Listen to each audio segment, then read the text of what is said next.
दुनिया की बड़ी बड़ी ताकतों की नजर में कभी तुर्की सिर्फ नाटो का एक ऐसा देश माना जाता था जो पश्चिमी देशों के हथियार खरीदता है और उन्हीं पर निर्भर रहता है। तुर्की की लोकेशन और उसकी सेना जरूर मजबूत मानी जाती थी, लेकिन उसकी असली ताकत पर अमेरिका और यूरोप के हथियारों और एक्सपोर्ट कंट्रोल का असर साफ दिखाई देता था। लेकिन अब यह सोच तेजी से बदल रही है। इस्तांबुल में हुए साहा 2026 डिफेंस एक्सपो ने दुनिया को दिखा दिया कि तुर्की अब सिर्फ हथियार खरीदने वाला देश नहीं रहा, बल्कि खुद एक बड़ी डिफेंस इंडस्ट्री पावर बन चुका है। अब तुर्की दूसरे देशों के फैसलों पर कम और अपनी खुद की डिफेंस कंपनियों, अपनी टेक्नोलॉजी और अपनी प्रोडक्शन ताकत पर ज्यादा भरोसा कर रहा है। ये सब अचानक नहीं हुआ। तुर्की ने खुद महसूस किया कि दूसरे देशों पर ज्यादा निर्भर रहना खतरे से खाली नहीं है। 1947 में साइप्रस ऑपरेशन के बाद उस पर कई तरह की पाबंदियां लगी, बार बार हथियारों पर रोक लगी। मुश्किल समय में कई पश्चिमी देशों ने खुलकर साथ नहीं दिया। धीरे धीरे अंकारा को समझ आ गया कि अगर देश को सच में मजबूत बनना है तो अपने हथियार खुद बनाने होंगे। फिर ड्रोन, एयर डिफेंस सिस्टम और सीरिया जैसे मुद्दों पर पश्चिमी देशों से तनाव बढ़ा।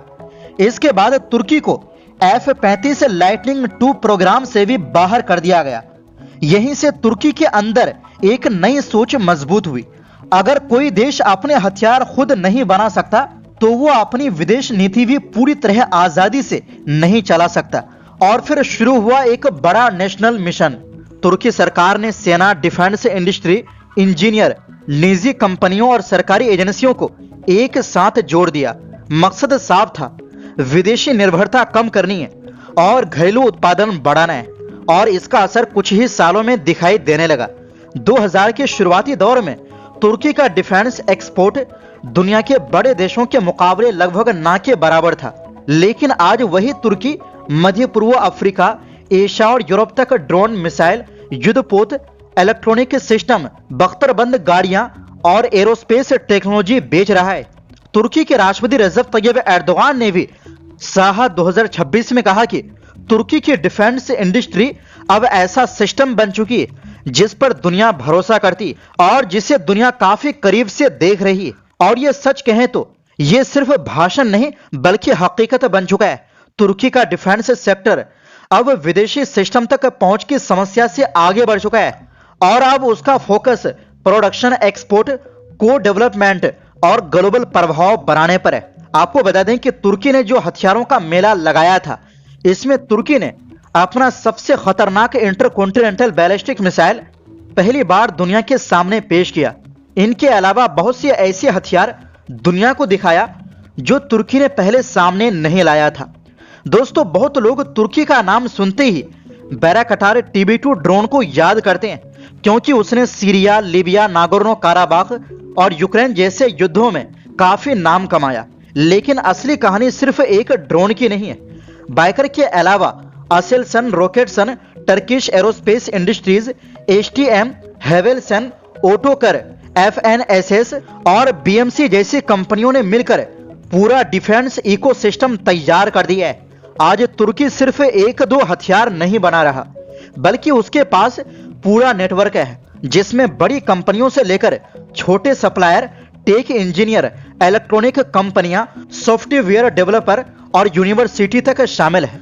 आज की दुनिया में सिर्फ महंगे और हाईटेक हथियार बनाना ही ताकत नहीं माना जाएगा। असली ताकत उस देश के पास होगी जो तेजी से नए सिस्टम बना सके, उन्हें अपग्रेड कर सके, बड़े पैमाने पर तैयार कर सके और दूसरे देशों को बेच भी सके। तुर्की ने यही चीज यूरोप के कई देशों से पहले समझ ली। तुर्की के हथियार इतने एडवांस हैं कि युद्ध में असर दिखा सके, लेकिन इतने महंगे भी नहीं कि छोटे देश खरीद ही ना पाए। साथ ही तुर्की जल्दी डिलीवरी भी देता है और राजनीतिक शर्तें भी कई पश्चिमी देशों जितनी सख्त नहीं रखता।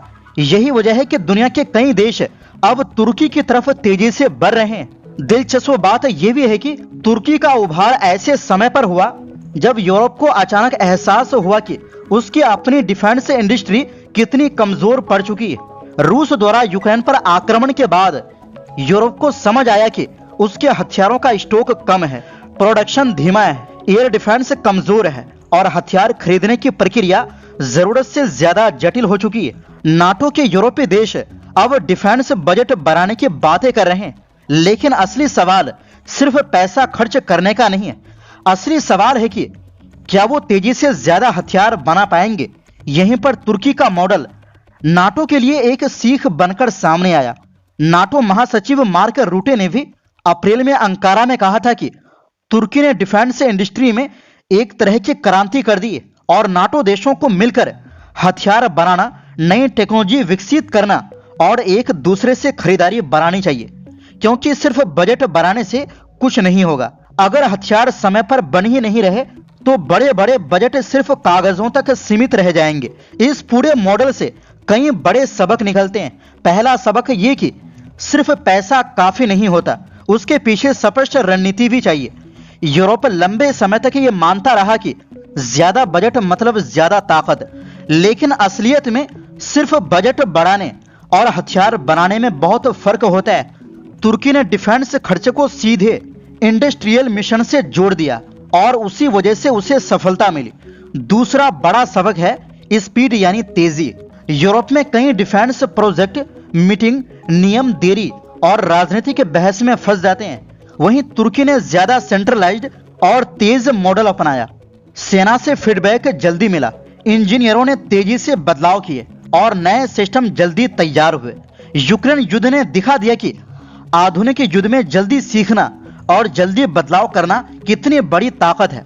तीसरा सबक यह है कि कई बार परफेक्ट लेकिन देर से आने वाला हथियार उतना काम का नहीं होता जितना अच्छा और समय पर मिलने वाला हथियार होता है। तुर्की के ड्रोन और दूसरे सिस्टम इसी वजह से सफल हुए, क्योंकि वो सस्ते भी थे, बड़े पैमाने पर उपलब्ध भी थे और जल्दी इस्तेमाल के लिए तैयार भी थे।